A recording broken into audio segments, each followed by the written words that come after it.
with the Avatar Meher Baba ki jai. Yes.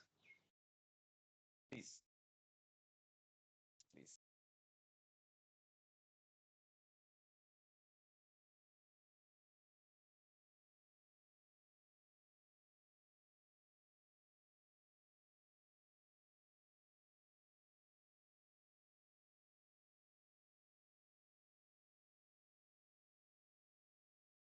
You're on mute. Karthik, I can't hear you. Yeah, can you hear me now? Yes, yes, yes. Okay, yeah, And please my go voice is ahead. clear as well, I hope. Yeah, yeah, please go ahead. I can't see the screen. I've already shared it. Okay, let me start there. Yeah. And you can please try rejoining. Because the screen is shared. Tar Meher Baba ki jai. We start with how to love God. How to love God. Love God, most practical way, our fellow beings. We feel for others way as we feel for our own dear ones, we love God. One, if instead of seeing faults in others, we look within ourselves, we are loving God. Two, if instead of robbing others to help ourselves, we rob ourselves to help others, we are loving God. Three, if we suffer in the suffering of others and feel happy in the happiness of others, we are loving God. Four, if instead of worrying over our own misfortunes, we think of ourselves more fortunate than many, many others, we are loving God. Five, if we endure our lot with patience and contentment, accepting it as His will, we are loving God. Six, if we understand and feel that the greatest act of devotion and worship to God is not to hurt or harm any of His beings, we are loving God. To love God as He ought to be loved, we must live for God and die for God, knowing that the goal of all life is to love God and find Him as our own self. Avatar Meher Baba ki jai. So today we are continuing the discourses journey, and before we continue first let's begin with chapter. Done with the theme of Maya, and we start. I request to reshare the screen again. Is it visible now? No, no, there's for some strange reason not visible. But you continue. I'll just listen. Yeah, Something yeah, wrong at sure. my maybe So wrong we at are my end. starting with the topic of possible. I will also join on another device and check. Um, so we are starting with the topic of ego. Ego. Uh, um, we finished the topic of love, and we are starting the topic of ego. There are three parts under ego that are in discourses. So let's take a look at the subtopics for the first one, the paragraph headings, and then we'll start the chapter. So it starts with the origin of ego, formation of ego. Ego arises to fulfill need, necessary evil. Ego creates divisions and separations. Ego becomes source of conflicts, false evaluation, conflicts solved through true valuation, need for intelligent and firm choices. Then there is fidelity to right choice, true values must govern all matters. Hidden conflicts, longing for ideal as motive power, disintegration of ego ends in realizing truth. So, with that, let's go to the actual reading.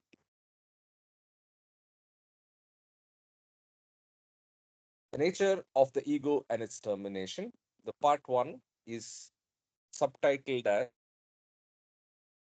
the ego as the center of conflict.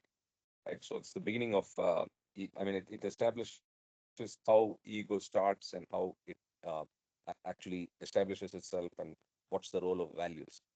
And values we have learned are a very key term that Baba uses right through discourses. A term that I have begun to appreciate much more and respect much more, and I also use it in my day-to-day usage, but with a lot more significance and true meaning now, right? So let's start reading. Avatar Meher Baba Ki Jai. Part 1. The ego as the center of conflict. The first paragraph heading is in the pre-human stage, consciousness has experiences, but these experiences are not explicitly brought into relation with a central I. For example, a dog may get angry, but it does not continue to feel, I am angry. Even in this case, we find that the dog learns through some experiences and thus bases the action of one experience on another. But this action is a result of a semi mechanical tension of connected imprints or sanskaras. It is different from the intelligent synthesis of experiences that the development of I consciousness makes possible. The first step in submitting the working of isolated impressions to intelligent regulation consists in bringing them all into relation with the center of consciousness, which appears as the explicit, limited ego. I repeat this line. So, the first step in submitting the working of isolated impressions to intelligent regulation consists in bringing them all into relation with the center of consciousness, which appears as the explicit, limited ego. The consolidation of ego consciousness is most clear and defined from the beginning of human consciousness. Second topic, are you able to see my screen now or not yet? Is it just me that's having? Should I rejoin and share the screen? Jeva, Karthik, I can see your screen. Are you alone in the Yeah, call is my right now? screen visible? Yeah, yeah, your screen is visible. No, Ashok was there. I thought it was he who came back. So are you able to see my screen? Yeah, I can see your screen. Okay, great. Yes. Okay, that is fine. Uh, would you mind reading? Because I just want Yeah, to I send will. I a can read. reminder message I to can. them. Yes, yes, I can read. Okay, great. So we just finished the first topic. Can you start with formation of ego? Yeah. Formation of Jai ego. Baba. Jai Baba. Formation of ego. Human consciousness will be nothing more than a repository for the accumulated imprints of varied experiences if it did not also contain the principle of ego-centered integration, which expresses itself in the attempt to organize and understand experience. The process of understanding experience implies the capacity to hold different bits of experiences together as part of unity. And the can you scroll down? Yeah, yeah. Okay. Yep. And the capacity to evaluate Yeah. them by their being brought into mutual relationship. The integration of the opposites of experience is a condition of emancipating consciousness from the thraldom of diverse compulsions and repulsions, which tend to dominate consciousness irrespective of valuation. The early attempts to secure such integration are made through the formation of the ego as its base and center. Subtopic is ego arises to fulfill need. The ego emerges as an explicit and unfailing. Okay. The ego emerges as an explicit and unfailing accompaniment to all the happenings of mental life in order in order to fulfill a certain need. The part played by the ego is human life may be compared to the function of ballast in a ship. The ballast in a ship keeps it from oscillating too much. Without it, the ship is likely to be too light and unsteady and is in danger of being overturned by the lawless winds and waves. Thus, mental energy will be caught up endlessly in the multi multitude multitudinous mazes of dual experience and would all be wasted and dissipated if there were no provisional nucleus.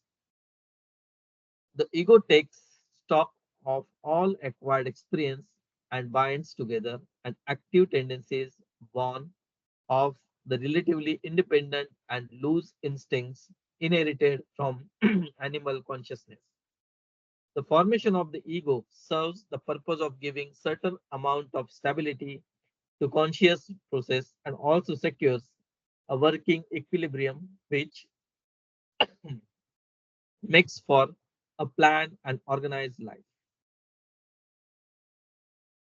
So Yeah, I'd stop you there. So I think there's a yeah. lot that is being said here, right? So any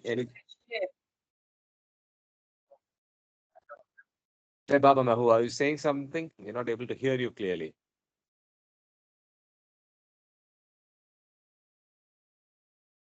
Okay, maybe it was just a mic that's on. Uh, so, um, so what's being said is it's almost necessary that you need some nucleus or point of reference, and that point of reference for consciousness in its individualized nature happens to become the ego, which is less formed in animal and becomes more established and clearer. The analogy that he uses is the analogy of a ballast in a ship. Let's actually mark that out. Back to the ballast of a ship. Ballast is, yeah. Yeah. Any thoughts? Any comments? Yeah, the only thought which comes Okay, is let's continue. the mind is the. I mean, the mind, is very very uh, is oscillating. Is very. It goes from here to there. As one would say, the mind is like a monkey. It goes from here to there. So we have to sort of control it so that the energies are going in the direction where we can achieve our spiritual you know goals. So it's difficult, but that's what we have to practice through extreme concentration. Is my takeaway. Yeah, yeah. So that's not the mind. So again, let's be very clear to context where we are reading now. I know that's the nature of the mind. I'm not disputing what you just said, but here the focus is on the working of the consciousness, and to use a legal term, I like to at least in my head use the legal term locus standi, right? Or locus itself, right? So if somebody is doing something, they need to be standing somewhere. They need to be there should be a point of reference. If I say that I don't like the laws in my country, right? Or let's put it this way: if I am here and in Dubai and I'm complaining about something, oh, I don't like the fact that the tap water is not drinkable. So the first question somebody can ask me is, who are you to say it? On what basis are you saying it? Are you a tourist? Are you a resident? Are you a citizen? Are you just a person who has never visited UAE and then making a comment? What's the point of reference? That point of reference in the metaphysical plane for each one of us. Each one of us is actually nothing. We are all the same. We are actually individualized forms of one consciousness. But each of our consciousness also has a point of reference. And that point of reference, which starts very hazily in other forms, by the time we come to the human form, becomes coagulated to a point where the point of reference is very clear. The idea of I is born. The idea of I is that point of reference called ego. That's just my way of understanding this. So the monkey and the monkey mind, yes, the challenges of concentration, agreed. But here we are focused more on understanding and approaching the concept of ego. I hope I'm clear.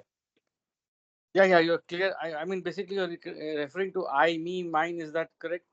Or the point of reference Correct. is But how myself. does that I, me, mine. Perfect. I, me, mine. Perfect. So what is that? So first you start with identity. Second, you go to possessiveness. What is mine?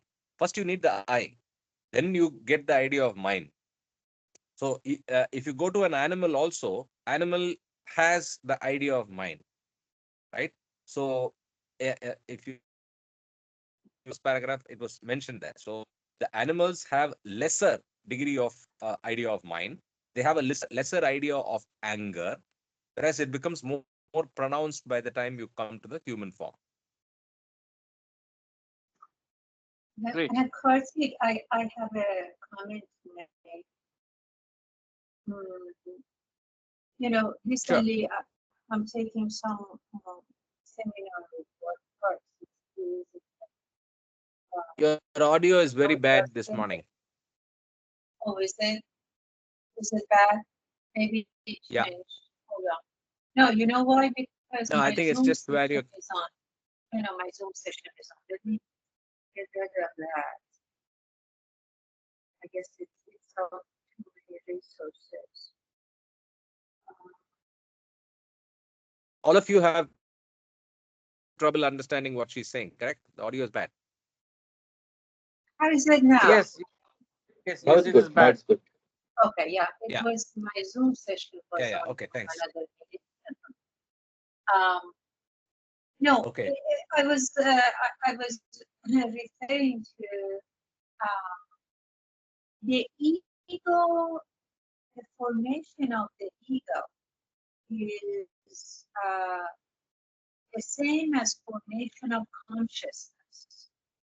Okay, in human, Mhm. and Mhm. you said it too. So it is an absolutely necessarily element to have in order to function in a world of duality. When Still, the audio is not perfect, but I get what you're saying. yeah, I think, hold on, let me see. Real quick.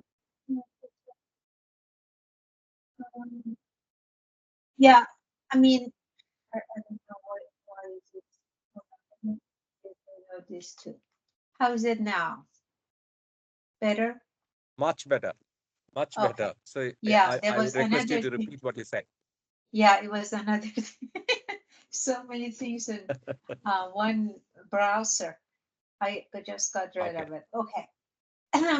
No, I was saying is this is a very necessarily element for human and its consciousness to be able to function. Otherwise, it cannot. Perfect. Even the avatar had to Agreed. go through that. Even the perfect masters who are God realized soul have to get this creation consciousness. Well, they're universal mind. They have universal. That's different. But this is what is. It's like our tool to stabilize us, and through that we grow to get to know the world of duality, and eventually we get rid of that world of duality and we come back to where we started. That's a divine thing. Okay, that's it. Correct. Yep. So let's continue. Um, yeah. So,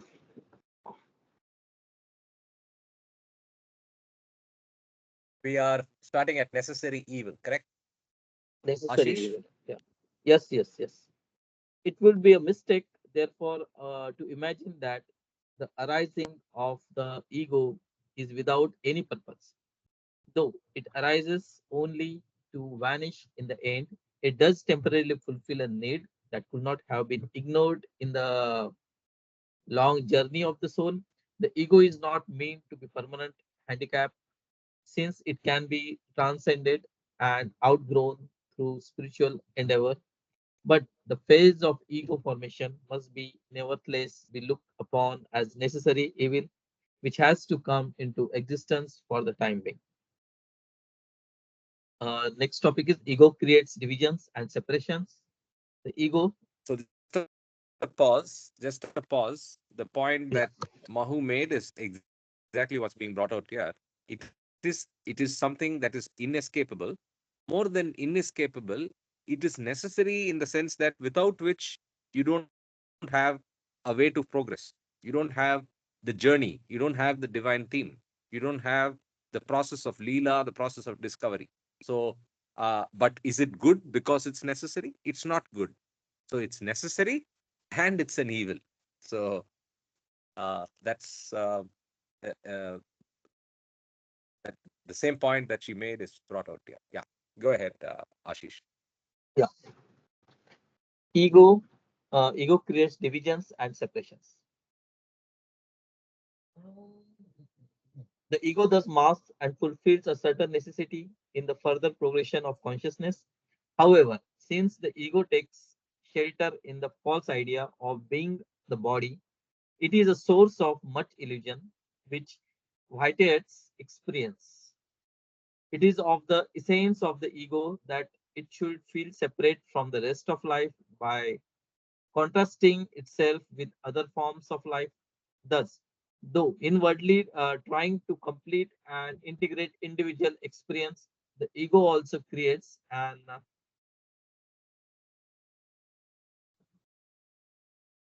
can scroll down, creates an artificial Yeah, division I have. between. No, it's not. I can just see the one line artificial division between external and internal life in very, yeah, yeah, Really? in Okay, let me very, read. yes, now it's,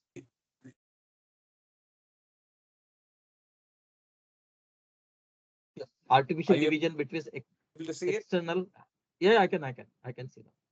External and internal life in the very attempt to fill and secure its own existence.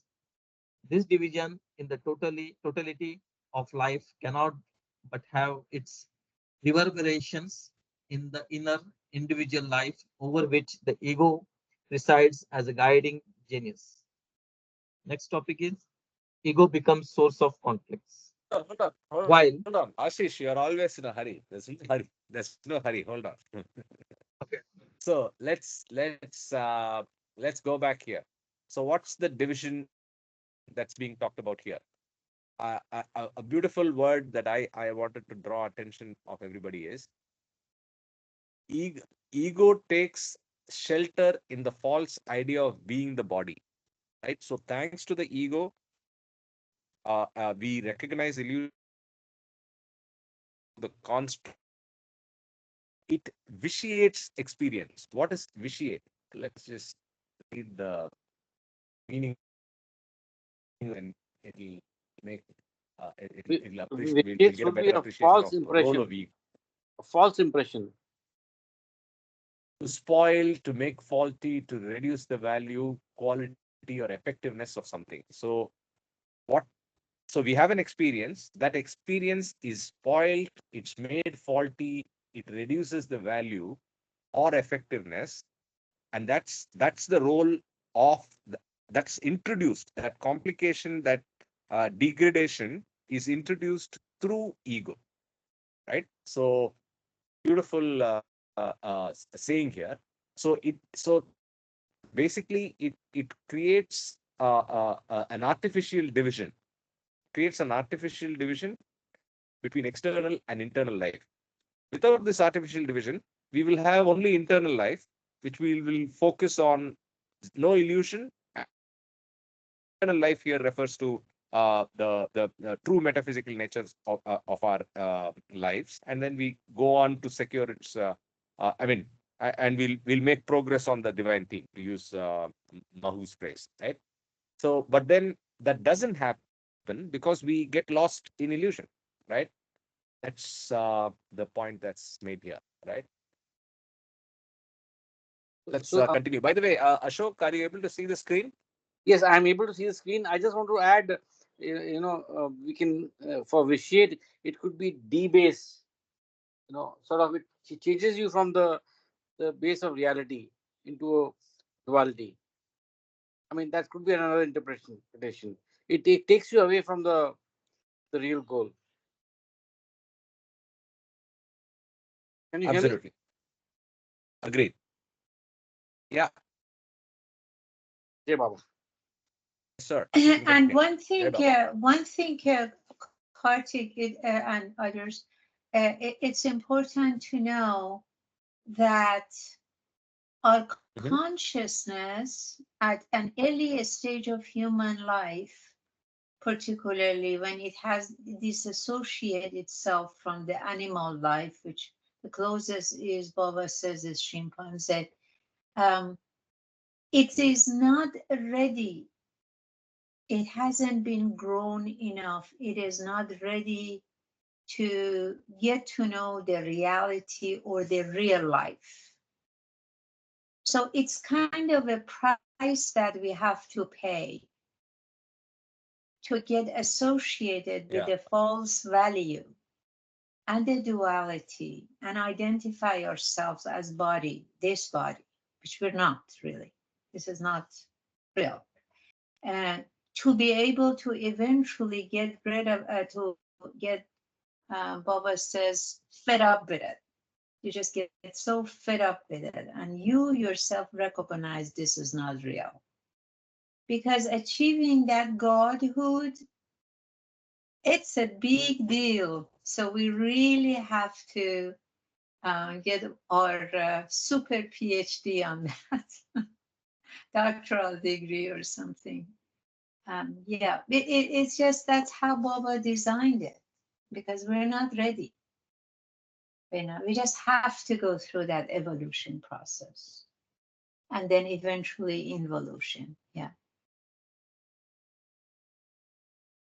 agreed. So you're basically saying, I like the phrase you use, the price to pay. It's the price to pay. But then another way of looking at it, I don't want to continue, but I'll make just one more point. The other way of looking at it is, let's say an individualized soul goes through the experience and gets to God realization. Now, what is the seat of that process? What is the seat? What's the uh, who God realized? That question, who God realized, cannot be answered if there was no ego, and that's why Baba uses the word necessary evil, right? Actually, there is no need for the ego, but without that, there's no process. There's no divine theme. There's no the success and the bliss and the knowledge and power being individualized soul. is not going to happen, because who's going to do it? So yeah, necessary evil, price to pay, locus, all of the ways of understanding ego. Thank you so much. Ashish, continue. Thank you. Yeah. Ego becomes source of conflicts. While always striving to establish unity and integration in experience, the ego can never realize this objective. Though it establishes a certain kind of balance, this balance is only provisional and temporary. The incompleteness of its attainments is evident from the internal conflict that is never absent as long as experience is being faced from the point of view of the ego. From moment to moment, the mind of man is passing through a series of conflicts. The minds of great and distinguished person as well as the minds of common people are seen to be harassed by conflicting desires and tendencies. Sometimes the conflict of mind is faced, which is so acute that the person concerned yields to the pressure, and there is either partial or total derang- uh, derang- derangement of the mind. There is really no vital difference between the normal and the so-called abnormal individual. Both have to face the same problems, but the one can more or less successfully solve these problems and the other cannot solve them.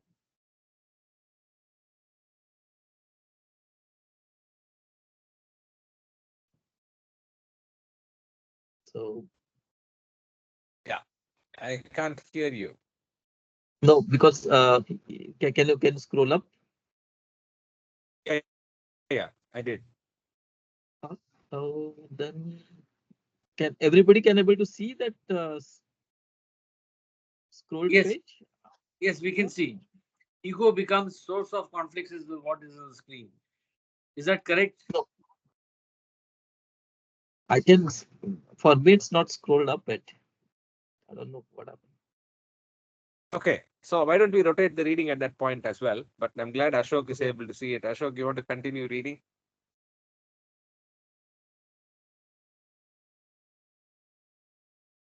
Ashok, are you in a From position to ego, read? ego.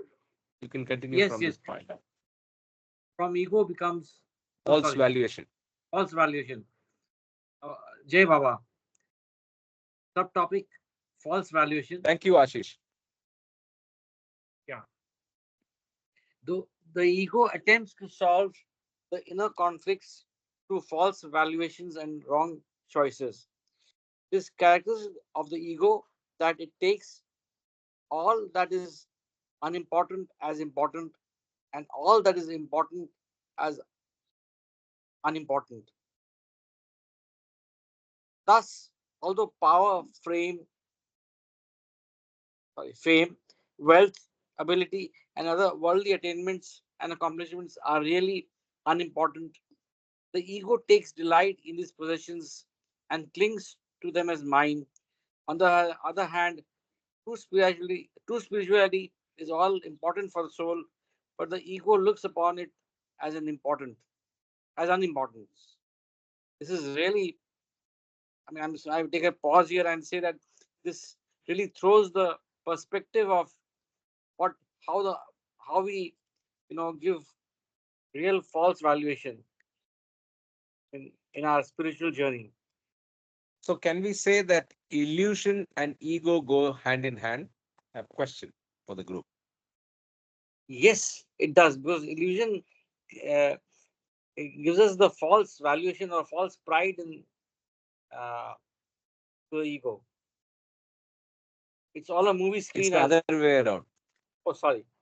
No, it's the other way around. You're right, Ashok, but it's the other way around. The ego Okay. helps us recognize illusion, or gives us the idea of false values. So ego Or establishes itself first, and then through that lens, we see false values, and through that, we are sucked into illusion, or so rather, we attribute false valuation to the stimulus that we see around us, and hence we become sucked into illusion. Sorry, I interrupted. I'm saying, can we say that the ego fuels false valuation and illusion? Correct. Correct. Perfect. Agreed. Ego Yeah. fuels the false valuation, and ego fuels our continuance in illusion, and the destruction of the ego, the destruction of the mind and the ego. By the way, mind is the seat of the ego. We'll get to that as well. But let's not jump ahead of ourselves. Manonash is the point at which you become one with God, right? So anyway, let's continue. Karthik, a beautiful comments. I would just suggest if you can add a note for anybody else, in false valuation or somewhere, underline that and add a note, because what we discussed is really, I mean, phenomenal. This is the brainstorming, the group brainstorming and learning. Continuing. Correct. Shall I continue? For example, Please. yeah. For example, if a person experiences some bodily or mental discomfort while doing work of spiritual importance, the ego steps in to secure the unimportant bodily or mental discomfort, even at the cost of giving up the really important Mental comfort. mental Mental comfort. comfort. Oh, sorry, I'll read again. For example, if a person experiences Please. some bodily or mental discomfort while doing work of spiritual importance, the ego steps in to secure the unimportant bodily or mental comfort, even at the cost of giving up the really important spiritual work.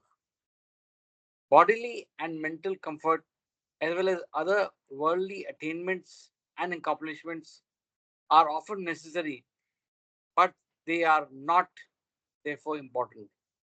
There is a world of difference between necessity and importance. Many things come to the ego as being necessary, but they are not in themselves important. Spirituality, which comes to the ego as being unnecessary, is really important for the soul. The ego thus represents a deep and,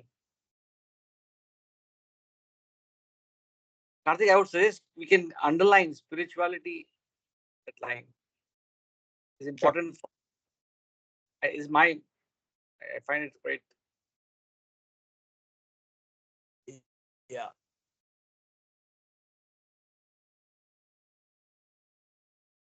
Sorry. Yeah. Do you want to read again from the ego? Yeah, Yeah. yes, I'll read again. The ego thus represents a deep and fundamental principle of ignorance, which is exhibited in always preferring the unimportant to the important. Subtopic: conflicts solved Yeah. through So valuation. the example here. No. Yeah. Sorry. Yeah. Sorry, Yasha. Yes, The it's good. example here is uh, do you understand the example that's being talked about here? So we experience discomforts while doing anything, right? Uh, uh, we yearn for attainments and accomplishments. The ego constantly adjusts for it, in the sense that we take over, and we don't want pain, we want more pleasure, we want more ego pats on us, we want more appreciation, we want more praise, we don't want criticism, we don't want hatred, we want love, right? And but Baba says none of this is important. Bodily and mentally comfort, as well as other worldly attainments and accomplishments, are often necessary, but they are not therefore important. But we already learned ego gives false importance to them. And so ego is the one that makes us think, oh, he didn't treat me well. Oh, I get too much of this 6 o'clock getting up, or rather for you guys, it's 7:30 in the morning in India. 7:30 in the morning discourses call is tough. I mean, I can do walking at that time. I can do so many other things at that time, and so on. Right? It's it's not the best use of my time, or so on. Why? There's a mental discomfort which is accentuated by the ego, right? Otherwise, you don't feel that way. I mean, you shouldn't be feeling that way, because actually, it's not at all important. The walk is not important. The discomfort you think that you're feeling is not important, right? This was a beautiful paragraph. Kartik, in this example that you Yeah. made, walking actually is important, okay? And taking care of our body and well-being and so forth is very important. Baba talks about it. However, everything has its own place.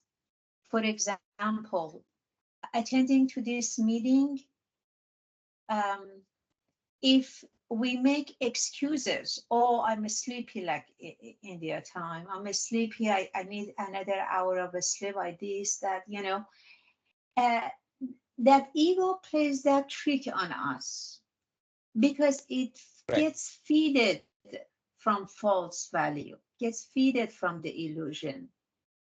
So he doesn't let us to really have a sense of discernment as to what is real, what is not, what is important, what is not.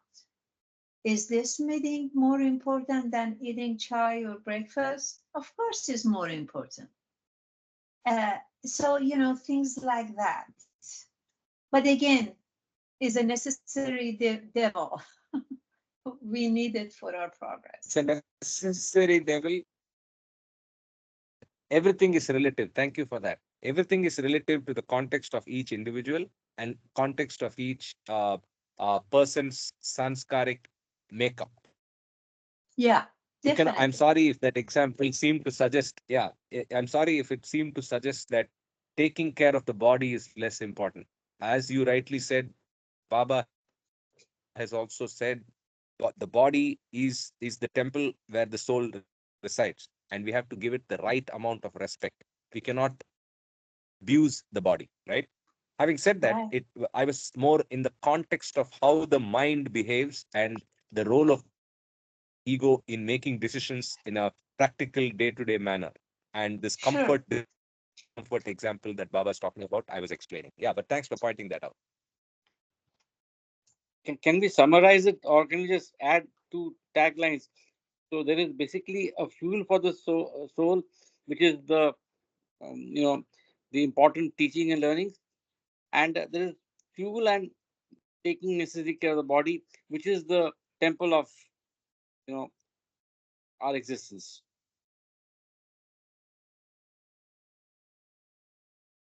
Yes, correct. So, continuing, conflicts. We can continue. Yeah. Yeah, the next subtopic is conflicts solved through true valuation. The mind rarely functions harmoniously because it is mostly guided and governed by the forces in the subconscious. Few persons take the trouble to attain mastery over these hidden forces that direct the course of mental life. The elimination of conflict is possible only through conscious control over the forces in the subconscious.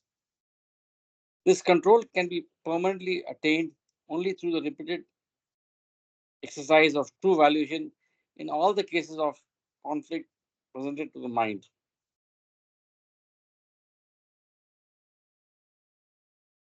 Any comments, thoughts?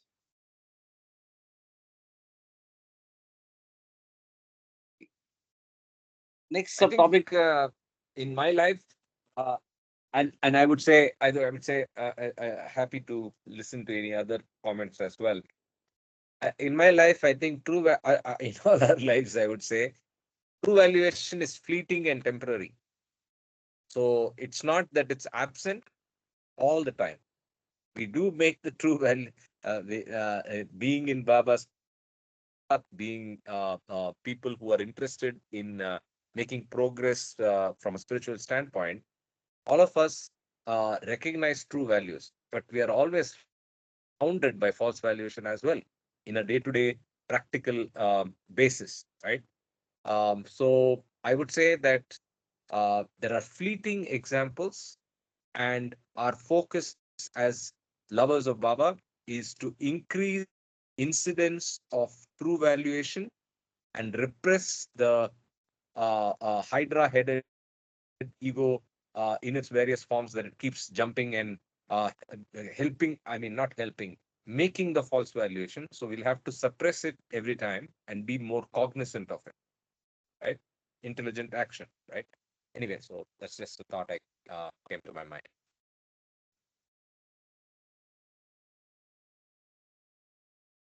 The need for intelligent and firm choices. Subtopic. If the mind is to be freed from conflict, it must always make the right choice and must unfailingly prefer the truly important to the unimportant. The choice has to be both intelligent and firm in all cases of conflict, important as well as unimportant. It has to be intelligent because only through the pursuit of true and permanent values is it possible to attain a poise that is not detrimental to the dynamic and creative flow of mental life. An unintelligent choice, if it is firm, may temporarily overcome conflict, but is bound in the long run to curtail the scope of life or to hamper the fulfillment of the whole personality. Moreover, the conflict will surely reappear in some form if it has not been intelligently solved.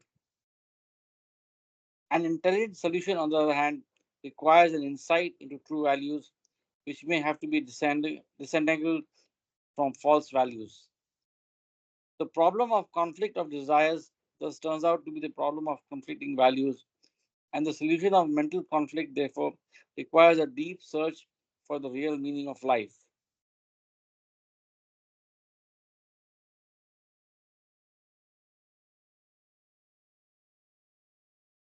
You have to raise the thing, and also one more thing which comes to my mind is the intelligent and unintelligent action. The slide was very profound. It is relevant while making choices. The problem of conflict of desires Absolutely. thus turns out to be the problem of conflicting values, and the solution of mental conflict, therefore, requires a deep search for the real meaning of life. It is only through wisdom that the mind can be freed from conflict.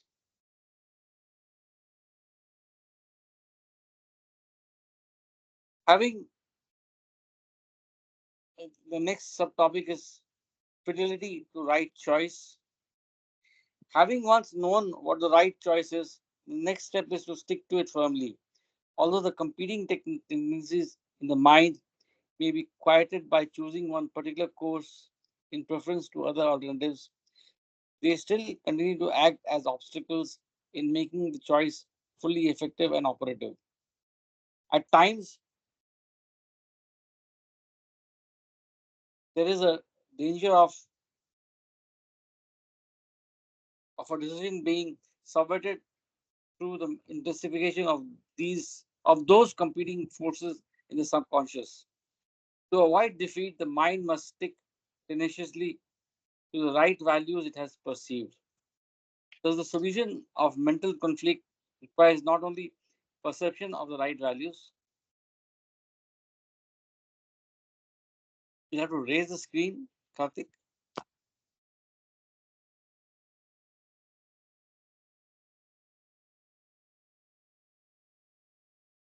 but also to unswerving fidelity to them. An intelligent and firm choice, however, has to be repeatedly exercised in all matters, small and great. For the ordinary worries of life are not in any way less important, but the serious problems with which the mind is confronted in times of crisis. The subtopic is true values must govern all matters. The roots of mental conflict cannot completely disappear as long as there is intermittent exercise of intelligent and firm choice. The life of true values can be spontaneous only when the mind has developed the unbroken habit of choosing the right values.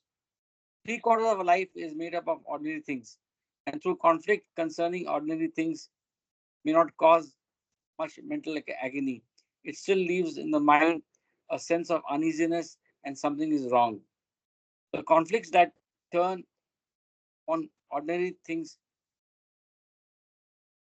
Upon ordinary things. the conflicts that are turned upon ordinary things are rarely even brought to the surface of consciousness. Instead, they cast a shadow on one's general feeling about life as it as if from behind a screen. Such conflicts have to be brought to the surface of consciousness and frankly faced before they can be adequately solved. I just want to add, that Baba has given a practical prescription because it says that two-thirds of our life has gone in basically in meeting our worldly responsibilities. Although Baba says do not shirk your responsibilities, but we have to make a balance between our responsibilities and also how to get into the journey of our consciousness of the soul.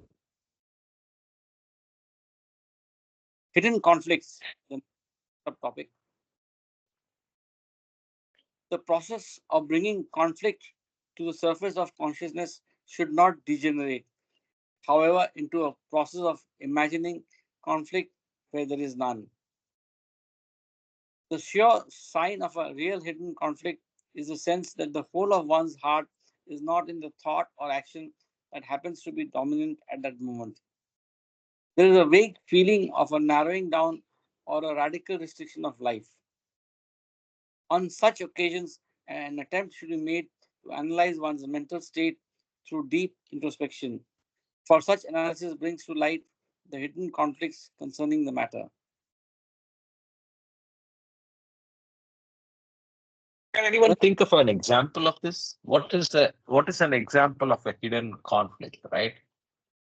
What the sure sign of a real hidden conflict is the sense that the whole of one's heart is not in the thought or action that happens to be dominant at the moment.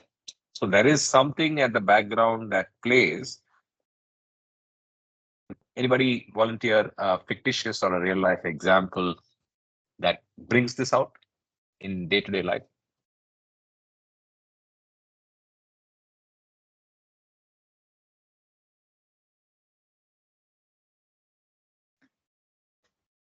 For example, one example could be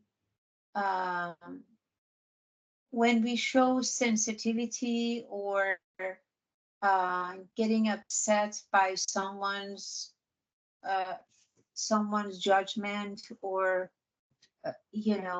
false comments, like that about us. That hidden conflict within us that is not sure what is the true evaluation and how important this irrelevant comment is could kicks in and makes us upset. Why this person said this? Why that person said that? Whereas if you know where that comment is coming from, then it really shouldn't matter. It's just like, there's always this example of playing Aikido. It comes, you move. So it goes hit the wall. And then next time you move to the left side, it goes. So it doesn't really hit you. But when we pay sensitivity, when it occupies our mind, this was just one example, but really, things that are not real, we make it to be real.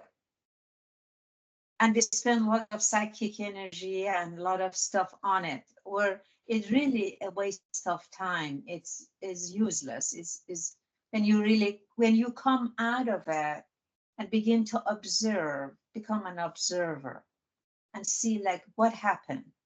How did I spend this half a day of on this nonsense thing. Well, I did. Well, those hidden conflicts come and grab us. It's actually the real devil, I think, is this one, the hidden one. When it's at subconscious level, you don't even know it exists. That's why it's hidden. Mm. Then Baba says once. I think anger is a good example. Yeah, go ahead. Sorry. No, that's okay. Go ahead. Yeah, I think anger is a very good example. Like you said, it's the yeah. Go ahead, Ashok. Can you please repeat the last part, last 15 seconds? Mine or Mahu's? Yours. So I said anger is a very good example of hidden conflict. So the outward manifestation of anger is actually driven by something that's far deeper, which is surely ensconced in false valuation, right?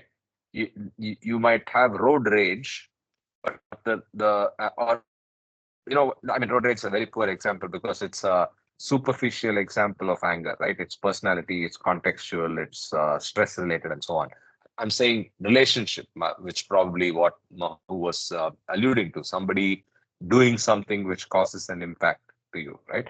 So if you look at that and it causes you anger, but that's because of the false valuation ascribed to that relationship or that specific concept consequence that person made you face, right? So yeah, I think good example is anger and stress. Thank you. One more Just thing, I think Baba has brought the solution.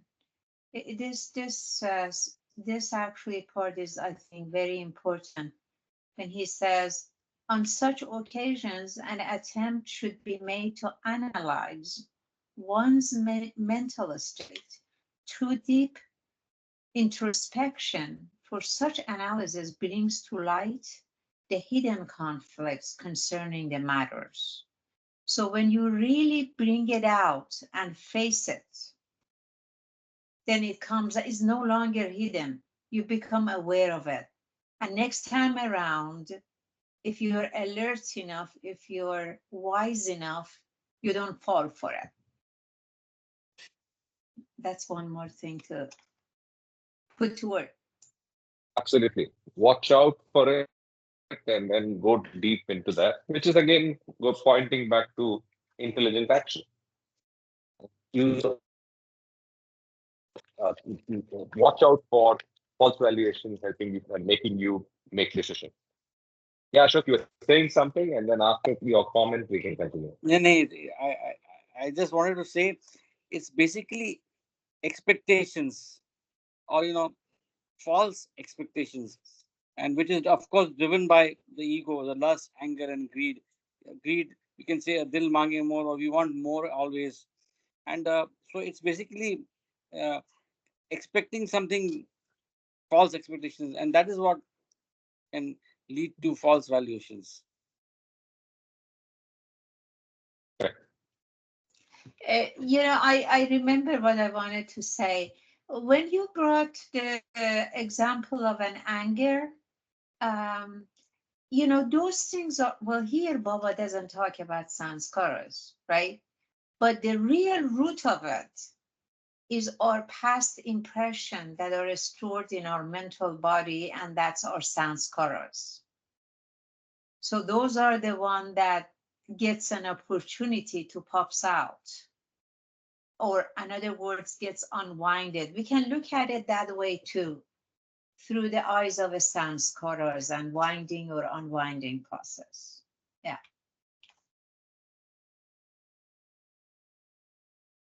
Absolutely. Like talking earlier about the framework on this. Absolutely. So, and then every step of the way, our actions driven and either adding or unwinding sanskaras. Yeah. Yeah, sure.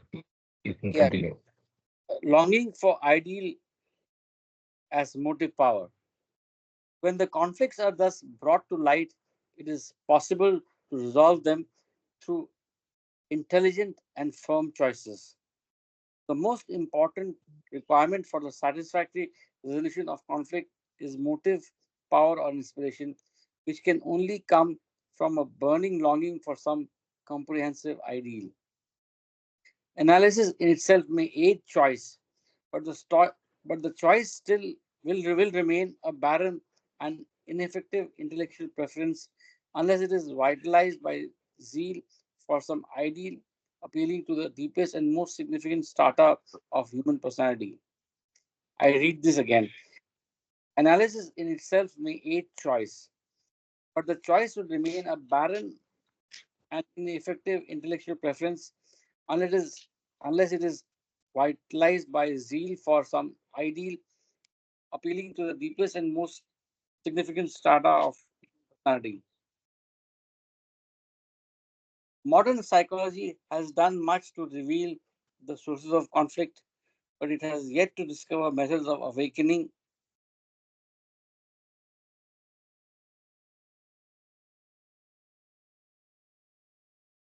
Can you please raise the screen, the paragraph?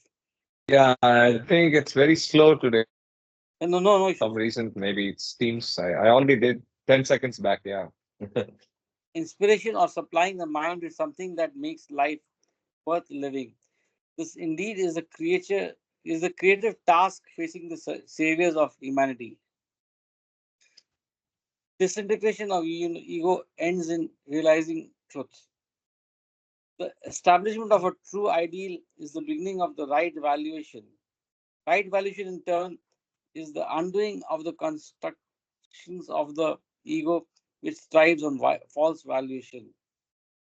Any action that expresses the true values of life contributes toward the disintegration of the ego, which is a product of the ages, which is the product of ages of ignorant action. Life cannot be permanently imprisoned within the cage of the ego.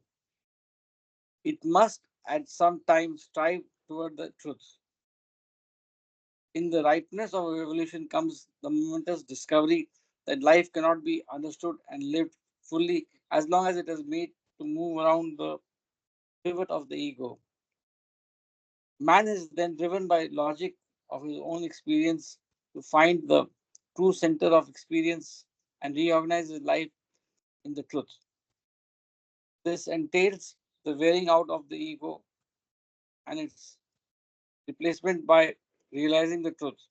The false nucleus consolidated sanskaras must disappear if there is to be true integration and fulfillment of life.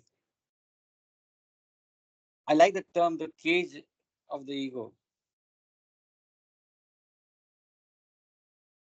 Life cannot be imprisoned always by the cage of ego. Yes and no. I mean, if you look at the numbers game, unfortunately, is in favor of those that are imprisoned, right? Most of Yes. them do not. So, like Baba says, science and psychology is yet to figure out setting out the higher goal. So, if you go to a psychologist today, he's only giving you things like, oh, I'll make you happy. Oh, I'll make you less stressful. They're still not realizing that the true values and life system that we need to start living the spiritual life is not really for the masses. It's not yet reached a point where everybody is recognizing the cage. They are all deeply ensconced in illusion. But hey, it's not our lookout. I'm glad on a Sunday morning and Sunday evening for you, Bahu, Saturday evening for you, Bahu, we are sitting and talking on Baba's words, which is good. Let's continue. So, any thoughts before we go to the next part? Kama, anything from your side? Kama, is he there? Yes, he is.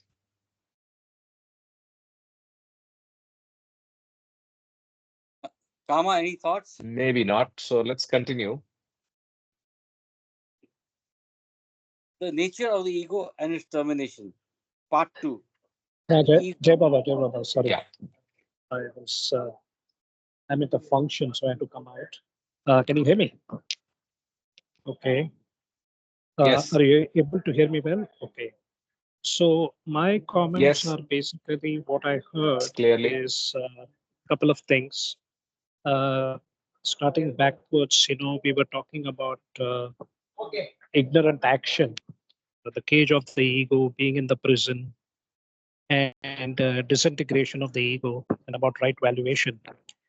So definitely, as Karthik was saying, most people are in prison. Basically we are entangled with our ego, spending sanskaras. Because as a human being, you're only spending sanskaras and unwinding sanskaras.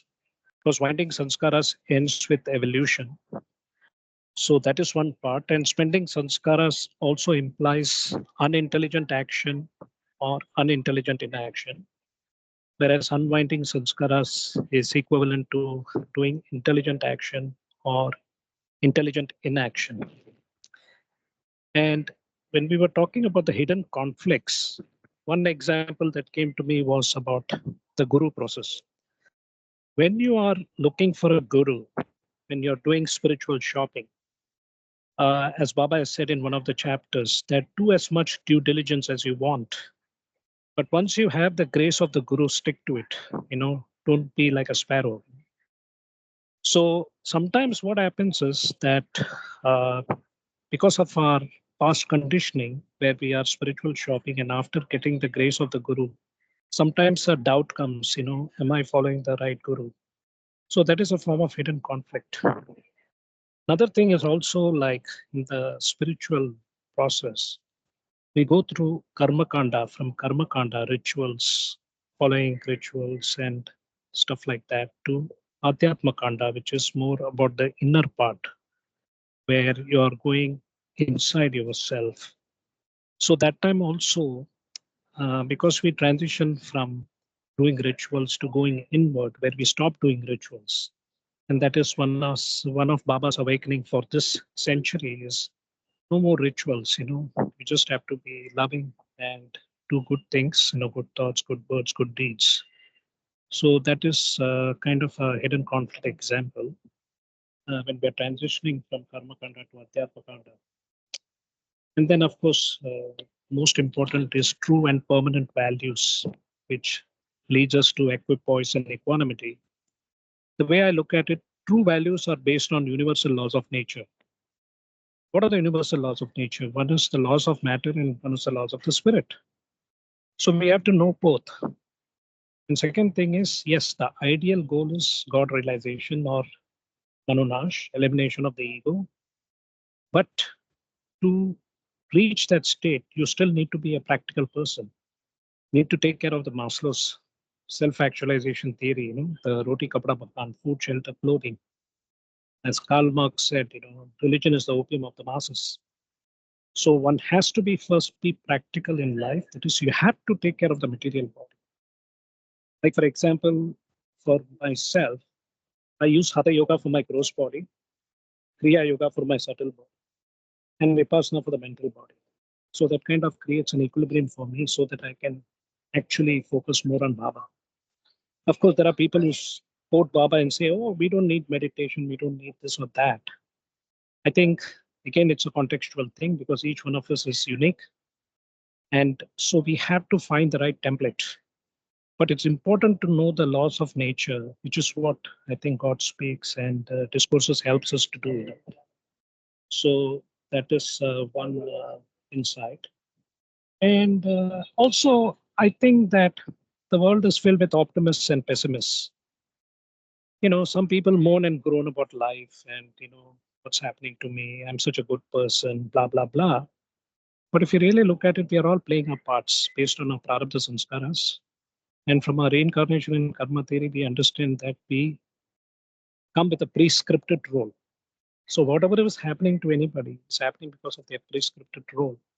The only choice you have is how you act on it. Before Baba, we didn't know about intelligent action or unintelligent action, spending sanskaras or unwinding sanskaras. But we do know now, we have this knowledge, but then that needs to be put into practice. And that is the challenge for all of us. And there is no evil. I don't like the word evil. That's just a ambiguous English language. I think, as we know, there's nothing like good and bad. There is only good and lesser degree of goodness. So I think using the word a necessary evil and all that is a little bit of rhetorical statements. What I would say is that the ego is there like a scaffolding. Consciousness needs the material body to become liberated. For the drop soul needs to get the drop soul consciousness needs to get liberated using the material body. And the material body can't exist without consciousness. It exists because of consciousness. So technically, the ego starts to form, especially during the animal kingdom. As Baba has said, we have to become like dust back to the mineral kingdom. But as a human form, our consciousness will be very, very, what should I say? The sanskaras will be very minimal. So you are fully conscious, but you are like dust at the feet of your master. So in a way, I think evil, shevil, and all doesn't matter. I think it's a game. We are all actors in this game. The question is, do you want to win the Oscar or do you want to just be an average actor? I think that is the whole point of life. Jai Baba. Absolutely. There's nothing like an average actor. That was your role. So everybody goes on as per their role. So even the Oscar or the role is also scripted. It's also part of what Baba wants. It's part of your soul plan. It's part of your the way it's going to unfold. Anyway, with that, let's go to the second part. Kartik, As just a one quick comment for JK. JK, sure. the word evil, it's the word given by Baba. There's a heading of a section called Ego, the Necessary Evil. We just read it. The way I take it is, I think it's very metaphoric. He has made this, he's using these words just to make it tangible for us. So we know that when he's playing a trick, is only a trick. Don't trust it. Trust God. That's your savior. So I don't have any problem with that word myself, just the way Baba used it. Jai Baba. If I can read the last Absolutely. I believe that you shouldn't take any word literally. I think, again, it's very contextual. And English is a very ambiguous language, even though Baba used it. I don't think we should get carried away by words. It's just an indicator, something to communicate. But the way evil has been That expressed or applies. described. So, It's one's choice, JK. We can't say, I don't think you should do or you shouldn't do. It's one's choice. This is all about perception anyway. Our limited false mind can only grasp some of these divine words. So to really believe or claim that we got it all, I don't really believe in that. I think that I take whatever my consciousness allows for me to take it, like that. So it really doesn't matter. It's one of those illusory words. It doesn't matter. It doesn't matter. I'm just giving you my perception. I said to each his own, the expression to each his own sanskaras. Some can be optimist, some can be pessimist. That's it.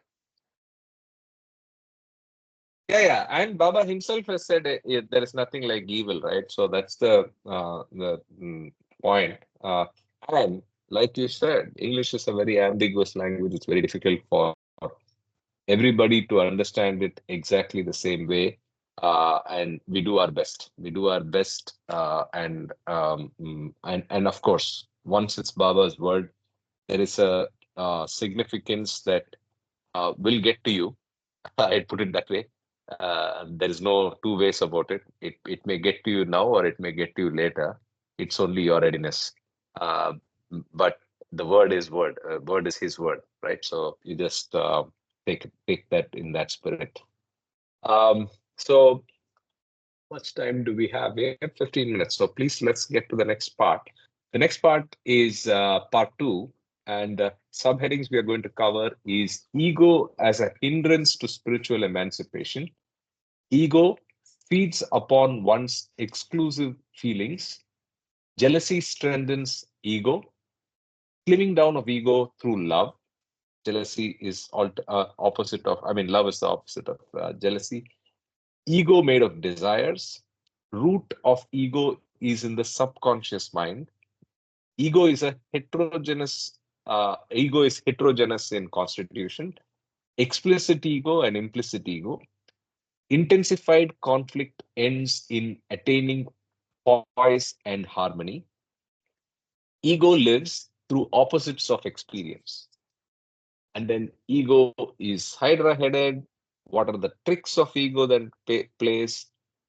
Guerrilla warfare of again ego, and master coming in to the rescue. Master as the last resort. This is a beautiful chapter. I remember. I remember from the subtopics what a beautiful chapter this is. So look forward to starting and reading it. Ashok, are you in a position to continue, or Mahu, do you want to read for a bit? I can continue or whatever. Yeah, I can read. Sure. Yeah, then let Mau Yeah, read. please. Yeah, Please. Let's start. Yeah. Part 2. Yeah. Okay. Jai Baba. So, Jay Baba, I'm going to read a little bit slower than the readers. So I hope you guys don't mind. Part Sure, 2. sure, no problem. Please. Yeah. The ego as an affirmation of separateness. The ego is an affirmation of separateness. It takes many forms. It may take the form of a continued self-conscious memory expressing itself in recollections like, I did this and I did that. I felt this and I felt that. I thought this and I thought that. It also takes the form of ego-centered hopes for the future expressing themselves through plans like, I shall do this and I shall do that. By the way, the heading is ego, a hindrance to spiritual emancipation. Or again, in the present, the ego manifests itself as a strong feeling of being someone in particular and asserts its distinctness and separateness from all other centers of consciousness.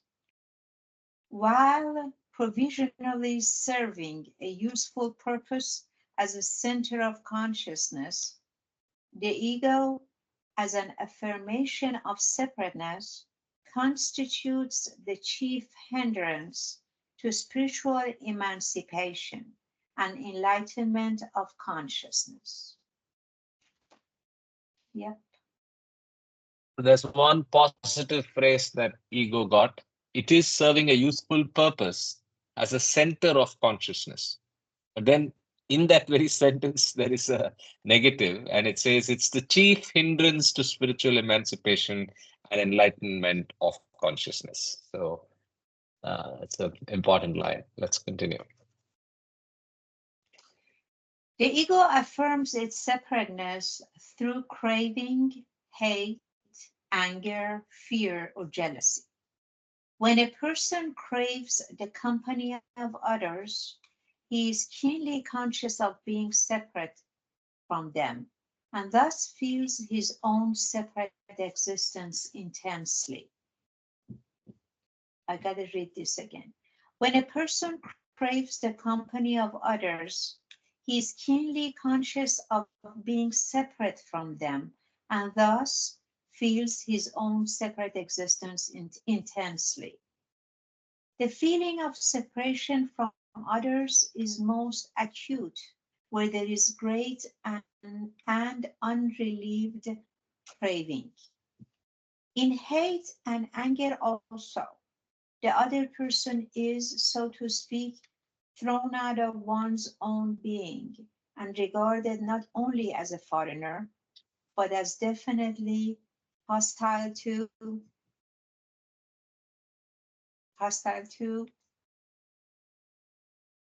the thriving of one's ego. Fear also, ego feeds upon exclusive feelings. Fear also is a subtle form of affirming separateness and exists where the consciousness of duality is unabated. Fear acts as a thick curtain between the I and the you, and it not only nourishes deep distrust of the others, but inevitably brings about a shrinking and withdrawal of consciousness, so as to exclude the being of another from the context of one's own life. Therefore, not only other souls, but God should be loved and not feared. To fear God or his manifestations is to strengthen duality. To love God and his manifestations is to weaken it. Beautiful. I think the three things that are mentioned here are good example for play of ego, right? So it's craving, it's hate, it's anger, it's fear or jealousy. All of them are centered in ego. If you think deeply about any of them, desires are centered in ego, craving, greed, hate. I don't recognize the true nature of the other person, and that's why I have hate for him. I have anger against his behavior. There is also a misplaced valuation, right? We need to be fearless. Our soul's nature is fearlessness. But we introduce fear because of the construct of ego, right? So I think it's a good paragraph. It brings out the aspects and underlines how ego plays. There's a very fine line here that Baba brought up, and most people are probably not even aware of it.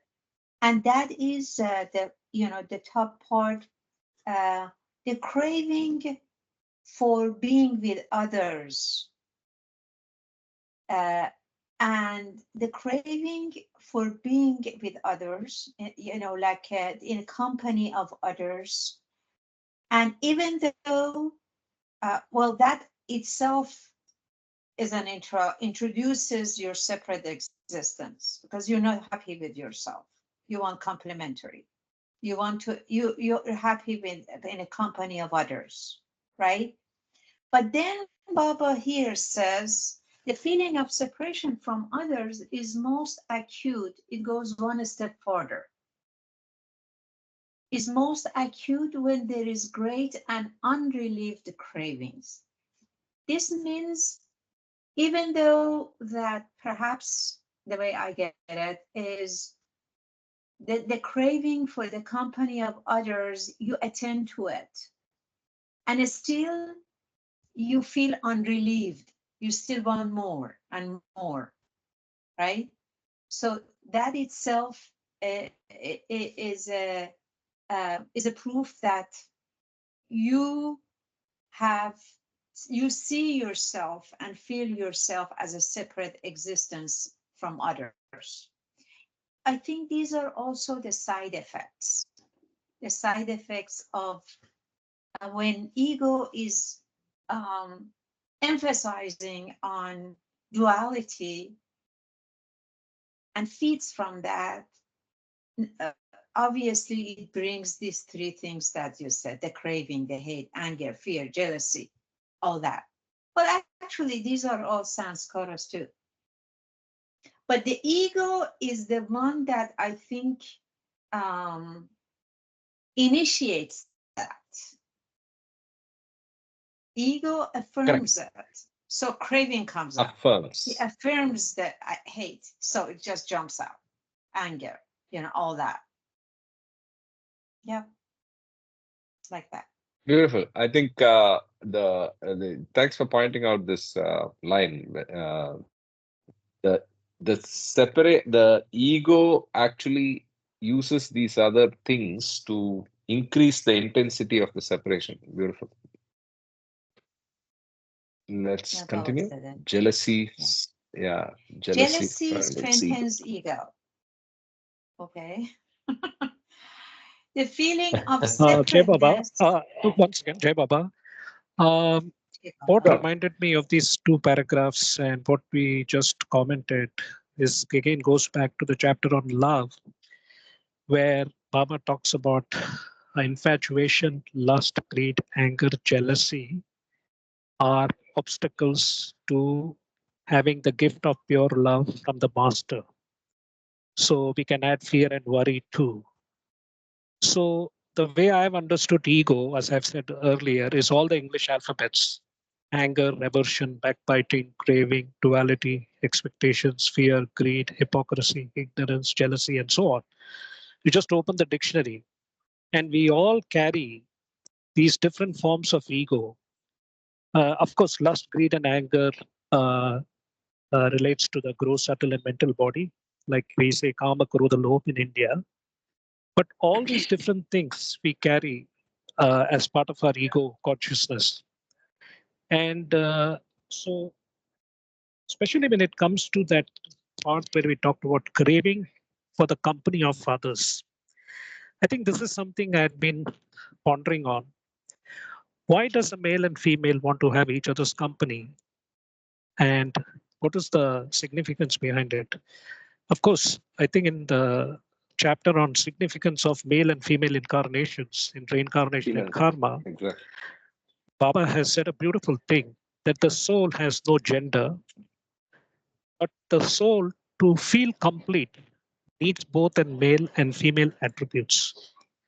So what we have seen is when the drop soul consciousness is born in a male body, only the male psychological tendencies comes into the conscious mind.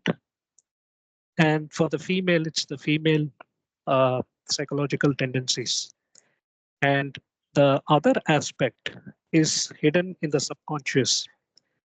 But for the soul to feel union, for the drop soul consciousness to feel complete, it needs both male and female psychological tendencies. I think that chapter is very, very significant in trying to understand why this attraction between male and female. So when you extrapolate that and look at this aspect of craving for the company of others, is the unconscious way of trying to find union. As we know from that essay on Lover and the Beloved, to attain union is so impossibly difficult because it is impossible to become what you already are.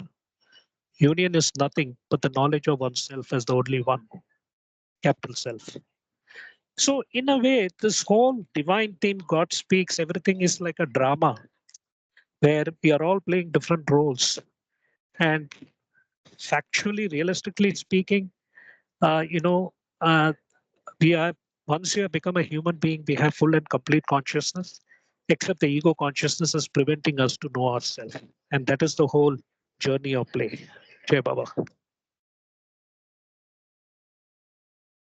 Yeah, I think I was also reminded of what you just brought out, which is the reasoning or the, the craving for the alternate sexes company. And I was reminded of the same reincarnation and karma. Okay. Yeah.